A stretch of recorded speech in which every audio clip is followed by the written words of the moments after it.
नमस्कार दोस्तों, स्वागत है आपका मेरे YouTube चैनल नितेश व्लॉग में। और आज काफ़ी समय बाद मैं इस वीडियो के माध्यम से आपके सामने आया हूँ। काफ़ी समय लग गया मुझे व्लॉग बनाने में और थोड़ा सा मैं बिज़ी था कुछ कामों में। दिल्ली चला गया था। आपने दिल्ली का तो व्लॉग देखा ही होगा कि किस तरीके में बिज़ी था। और बिज़ी क्या समझ लीजिए, हम लोग गए थे घूमने। और जैसा कि आप मेरे बैकग्राउंड में देख रहे होंगे कि आप तो समझ ही गए होंगे कि मैं किस लिए ये वीडियो बना रहा हूँ, ये व्लॉग क्यों बना रहा हूँ। मैं भी खड़ा हूँ बख्शी का तालाब। बख्शी का तालाब जो कि एक नगर पंचायत है। और मैं बख्शी तालाब के एक एरिया का मुझे नाम नहीं पता है, लेकिन बहुत ही प्रसिद्ध है चंडिका देवी मंदिर। उसी चंडिका देवी मंदिर से कुछ ही दूर पे स्थित है श्री हरवंश बाबा अक्षय वट आश्रम। मैं वहीं पे खड़ा हूँ और मेरे पीछे आप देख सकते हैं कि कितना विशालकाय बरगद का पेड़ लगा हुआ है। ये है पूरा बरगद का पेड़।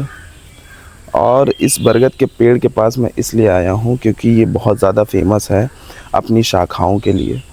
क्योंकि यहाँ पे इस बरगद का पेड़ के आसपास इतनी शाखाएं हैं, इतनी सारे पेड़ बन चुके हैं कि ये एक प्रकार का पूरा समझ लीजिए छाता बन गया है ऊपर से, है ना। नीचे छाँव भी रहती है, काफ़ी चीज़ें रहती हैं। और सभी लोगों को पता भी होगा, लोग यहाँ आते हैं, प्रसाद चढ़ाते हैं। खैर हम लोगों ने तो नहीं चढ़ाया क्योंकि नहाया नहीं है। और लोग यहाँ अपनी अपनी वो मनोकामनाएं लेके आते हैं। और जो एक कौन सा पर्व आता है, कौन सा पर्व है, बरगदई का एक वो आता है। उसमें जितनी भी महिलाएं होती हैं, सुहागन महिलाएं, वो उस बरगद के पेड़ के इर्द गिर्द परिक्रमा करके कुछ धागा सा बांधती हैं, जैसा कि आप सामने देख पा रहे होंगे। इस चीज़ के लिए भी काफ़ी फेमस है। और ये पेड़ काफ़ी बड़ा है। कितने वर्ग में फैला हुआ है? ये 2.5 एकड़ की ज़मीन में फैला हुआ है और ये 300 से 450 साल पुराना है। आप सोच सकते हैं, देश भी नहीं आज़ाद हुआ था उससे पहले का है। और यहाँ के जो बाबा थे हरिवंश हरिवंश बाबा जो थे, वो बाबा जो थे माँ चंडिका देवी के बहुत बड़े भक्त थे।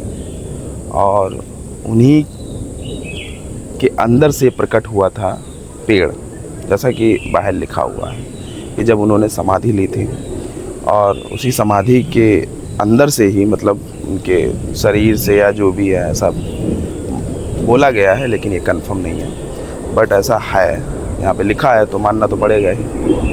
तो काफ़ी अच्छा था। बाकी सारी चीज़ें यहाँ पे अच्छी हैं काफ़ी। यहाँ एक चीज़ बहुत अच्छी लगी मुझे, ये क्योंकि यहाँ का एटमॉस्फेयर बहुत अच्छा है।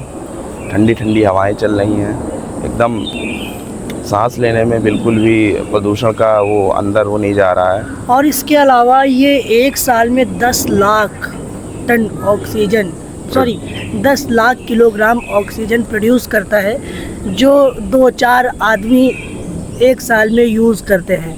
2-4 आदमी को ये आराम से जिला सकता है, कोई दिक्कत नहीं होगी इसे।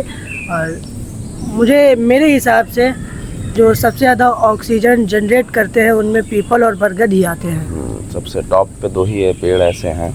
इसीलिए बोलते हैं कि रात में इनके नीचे सोना नहीं चाहिए, क्योंकि बहुत ज़्यादा ऑक्सीजन प्रोड्यूस करते हैं। ऐसा कुछ होता है कि इंसान को दिक्कत हो सकती है। नहीं, ऐसा मिथ है भाई, ऐसा मिथ है। चलिए, मुझे भी मिथ ही लग रहा था, लेकिन मैं कंफर्म करना ज़रूरी था। बाकी थोड़ा आगे चल के मैं पूरा आपको व्यू दिखाता हूँ।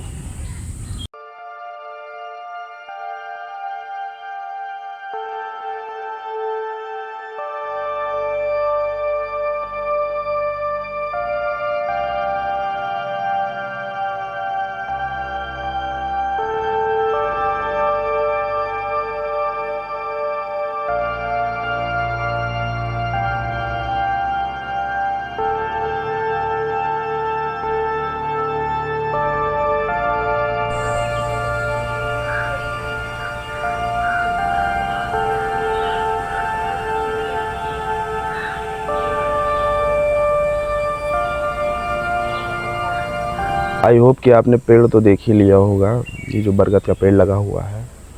और मैं इस जगह पे 10 साल के बाद आया हूँ, क्योंकि इससे पहले मैं एक बार आया हूँ, सिर्फ़ एक बार। जब मैं 10 साल पहले 20 साल का था, तो 20 साल की उम्र में मैं आया था। और उस टाइम पे भी काफ़ी हरा भरा था, लेकिन थोड़ा सा ये ज़िंदा था। ज़िंदा कहने का मतलब ये है कि जो मेन पेड़ है वो हरा भरा था, लेकिन अब क्या हुआ, जो मेन पेड़ है वो पूरी तरीके सूख चुका है। लेकिन सूखने के साथ साथ इसके आसपास की जो जड़ें हैं ये इनको पूरी तरीके ज़िंदा कर रही हैं और काफ़ी विशालकाय हैं। मैं तो ये बोलता हूँ कि उत्तर प्रदेश क्या पूरे भारत में और अपने उत्तर प्रदेश में ये है, तो इसको थोड़ा सा मान्यता देनी चाहिए कि लोग यहाँ पे आए, देखें, समझें कि ऐसा पेड़ शायद ही कहीं होगा। अपने यूपी में तो नहीं है कहीं, भारत में तो होगा, ज़रूर होगा, बहुत जगह होगा। कहाँ पे है? कहीं पे है बाहर? कोलकाता में ऐसा ही कुछ पेड़। हाँ ठीक है, तो कोलकाता में है, तो यूपी में अगर है तो इसको थोड़ा सा मान्यता दें और इसको थोड़ा सा उच्च लेवल पे लेके जाएं, तो लोग यहाँ पे आए, एक टूरिज़्म प्लेस बने।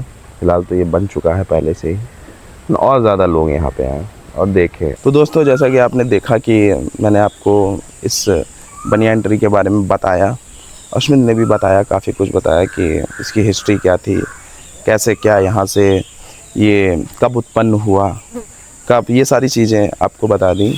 और मैं ये बताना चाहूँगा कि ये जो आपका बनियान ट्री है ये बहुत ज़्यादा फेमस नहीं है अपने लखनऊ में, इस वजह से लोग यहाँ पे इतना आते नहीं हैं और बहुत ही ज़्यादा सन्नाटे में बना हुआ है। और मैं इसकी लोकेशन बता दूँ, ये चंद्रिका देवी मंदिर है, उसी के थोड़ा से बगल से रास्ता गई है और ये एकदम आपके बागों में बना हुआ है और यहाँ पे एकदम ठंडा सा माहौल रहता है। अगर आप गर्मियों का वेकेशन मनाने आप यहाँ भी आ सकते हैं, खटिया वटिया लेके, और यहाँ पे आप बैठिए और इन्जॉय करिए, क्योंकि यहाँ पे गर्मी का ज़रा सा भी दूर दूर तक वास्ता नहीं रहता है। और मैं आपको बता दूँ, यहाँ पे कुत्तों का बैठने का स्टाइल अलग रहता है, हमारी तरफ अलग। ये अपने आप को शेर समझ रहे हैं, क्योंकि शेर जितने भी होते हैं वो इसी प्रकार बैठते हैं।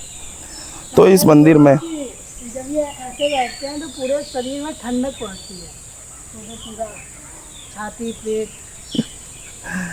कॉन्सेप्ट तो इनका अच्छा था जो इन्होंने बताया और काफ़ी अच्छा लगा यहाँ पे आके। मैं तो दूसरी बार आया हूँ, अश्मित का पहली बार आया विज़िट था और अच्छा लगा। बाकी मैं आपको बाहर का थोड़ा सा नज़ारा दिखा देता हूँ कि बाहर से ये कैसा दिखता है। अभी तो मैं अंदर खड़ा हूँ और चलिए दिखाते हैं।